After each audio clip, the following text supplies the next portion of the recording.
Hai hai hai, kita ngobrol lagi sama Pipi Holik ya. Kali ini kita ngomongin tang datar. Tang datar dalam wire jewelry itu ada banyak macam.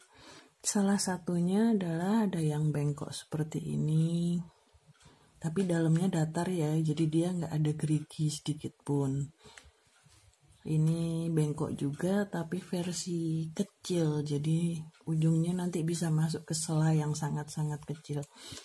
Atau yang permukaannya datar seperti ini, lebar dan datar, tapi dalamnya dia juga datar tanpa gerigi. Nah, biasanya untuk menjepit anyaman-anyaman yang lebar-lebar itu sangat diperlukan sekali. Ini juga tang datar, tapi dia arahnya menyempit dan kecil seperti ini. Nah, kalau yang ini kan menyempit tapi bengkong. Ini nanti fungsinya adalah ketika kita menjangkau area-area tertentu. Jadi kalau ini mungkin ada kemudahan ya, kita nggak perlu ikut ngongkek-ngongkek, dia masih bisa masuk-masuk gitu kan. Dan kalau ini masih harus mencari tempat gitu kan, masih harus ngepaskan gitu kan. Nah, ini juga sama. Ini juga flat nose, tapi dia lebih kecil lagi dari ini. Nah, sebenarnya besar kecil itu relatif ya, tergantung keperluan kita. Kalau misalkan ada yang memang mengerjakan perhiasan yang super kecil, yang memang dari silver, itu membutuhkan tools yang kecil-kecil seperti ini. Kalau kita bikinnya adalah aksesoris yang gede-gede, yang lumayan bold gitu ya, maka tools yang kecil seperti ini mungkin akan kurang sesuai. Banyak temen yang bahkan pernah tangnya sampai patah karena effortnya terlalu berat ya. Jadi kalau memang kita berkaryanya banyak di yang kecil-kecil, mungkin tools kecil seperti ini masih bisa digunakan. Tapi kalau kebanyakan kita membuat adalah dengan bahan-bahan kawat yang keras dan desain-desain yang bold, ini sebaiknya kita gunakan ukuran standar, biasanya yang 4,5 inci seperti ini. Nah, kalau yang standar seperti ini memang rata-rata 4,5 inci ya. Ini 1,2, ini 4,5 inci. Ini juga termasuk 4,5 inci, hanya saja dia lebih kecil. Nah, fungsi dari tang datar banyak sekali. Jadi, misalkan kita mau membuat tekukan tang yang seperti ini, kita bisa bikin tekukan. Kita pegang, ini kita tahan seperti ini ya. Nah, jadi dia akan kita dapatkan tekukan yang sangat siku. Kalau kita kemudian tahan lagi di sini, kita tahan pakai jempol. Nah, jadi kita akan mendapatkan bentuk yang benar-benar siku. Ada beberapa teman kemarin bertanya, susah sekali untuk membentuk sudut yang bisa nyiku gitu kan.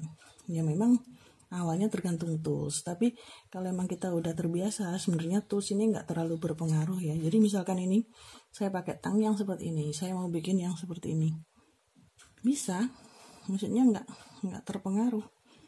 Nah, hanya saja kalau ini kan kita ukurannya disesuaikan. Kalau pengen yang lebih kecil, lebih besar, segini deh.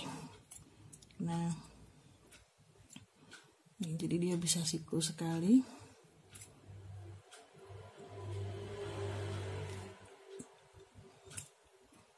Tergantung tangan kiri juga, keterampilan tangan kiri kita untuk menahan sehingga bentukan sikunya benar-benar bagus. Nah, seperti ini ya. Nah, jadi kalau misalkan untuk tang-tang seperti ini, misalkan saya membuat aksesoris yang seperti ini, nah saya membutuhkan jangkauan yang untuk bisa lebih ke dalam. Nah, ini kan, jadi ketika saya membutuhkan jangkauan yang lebih ke dalam dan lebih kecil, kita memerlukan tang-tang yang memang sesuai untuk itu. Jadi sebenarnya untuk pembelian tang, mungkin untuk yang baru-baru atau yang belum, mungkin akan sedikit massive buying ya. Jadi mungkin akan kepikiran, wah itu lucu, pengen beli gitu kan. Nah, sebaiknya sih disesuaikan aja. Kadang kita terlanjur belanja ya, contohnya seperti saya nih ya, saya belanja versi seperti ini, versi seperti ini. Sebenarnya yang sering kepake yang mana gitu, ternyata saya sering pakai yang ini. Nah, namun untuk desain-desain massal saya di mana kebanyakan adalah sedikit lebih bold, akhirnya saya juga menggunakan yang gede-gede seperti ini. Gitu. Kita masih membicarakan soal tang datar ya.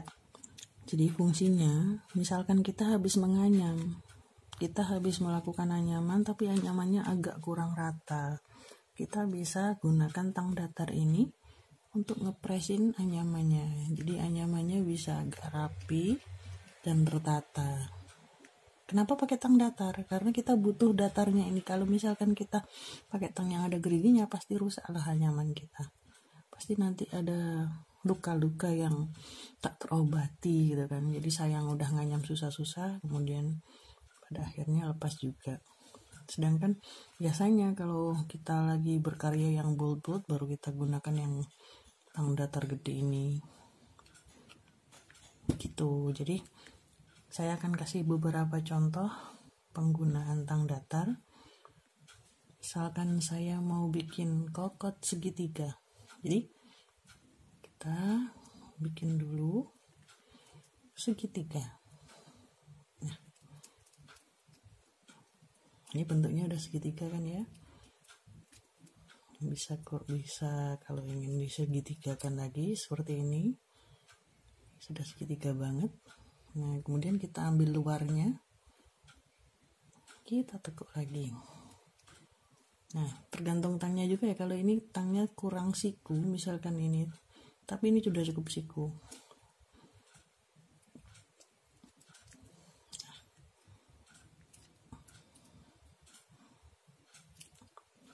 Kita di sini, nah, seperti ini.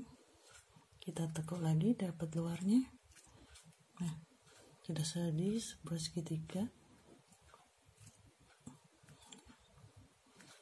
Kemudian kita tinggal bikin finding seperti ini. Tinggal kita tekuk ujungnya sekecil mungkin. Jadi sesudah ditekuk pakai tang putar, dipepet pakai tang seperti ini. Sudah jadi satu kokot atau clasp ya. Nah, atau bisa mau bikin yang siku. Jadi kalau misalkan mau seperti tadi, siku dulu, semakin membesar. Nah, ini kita bikin siku pertama seperti ini ya. Kemudian kita tekuk lagi. Nah, dengan ukuran yang lebih besar lagi.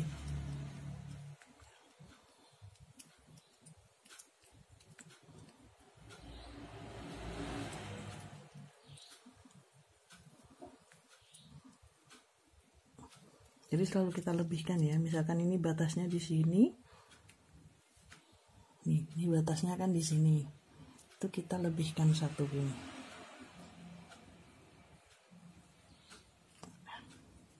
Sudah jadi. Ini bisa dipakai buat spacer ya. Maksudnya untuk kalau bikin gelang tuh ada bagian charmnya yang berbentuk-bentuk. Nah, ini bisa digunakan. Hanya saja kalau untuk gelang kita gunakan kawat yang lebih besar. Sebenarnya ada banyak sekali bentuk-bentuk yang membutuhkan siku, bentuk-bentuk yang membutuhkan presisi untuk tekukan. Karena kalau kita menggunakan tang putar, kita tekuk hasilnya biasanya sama sih bisa, tapi ujungnya ini nggak sesiku kalau kita pakai tang datar. Kan? Bisa, dan asalkan memang tangnya juga kecil, karena kalau tangnya bulat besar juga hasilnya jadi nggak siku, kurang siku ya. Dan fungsi lainnya itu tadi untuk merapikan dan untuk menarik juga. Misalkan kita menganyam, terus kawat kecil ini kita butuh tarikan, kita nggak bisa lakukan dengan tangan karena terlalu pendek. Itu bisa kita tarik pakai tang datar ini, karena dia lebih aman. Jadi karena dia datar, dalamnya nggak ada gerigi. Kalau kita membutuhkan untuk menarik-narik kawat kecil, kita bisa gunakan tang ini. Dan ini memang untuk wire jewelry, tang datar ini seperti wajib. Karena memang tangan kedua kita, jadi ketika kita mengerjakan apapun, untuk menariknya tanpa kena luka, kita gunakan ini. Namun di luar dari semua tang datar ini ada satu tang lagi, yaitu namanya tang nilon. Dia di sini ada lapisan nilonnya. Nah, itu adalah memang untuk yang mengerjakan yang sangat-sangat halus, kawat yang sangat-sangat rentan. Jadi kalau menggunakan tang nilon itu benar-benar bebas resiko untuk terlukanya kawat. Namun maaf, saya belum ada contohnya. Masih OTW, nanti akan saya tunjukkan kalau barangnya datang. Oke, silahkan bertanya apapun yang ingin ditanyakan. Bisa dihubungi saya via DM. Bisa juga, jangan lupa like and follow ya. Terima kasih banyak. Sampai ketemu lagi di tips-tips dan cerita-cerita kawat selanjutnya.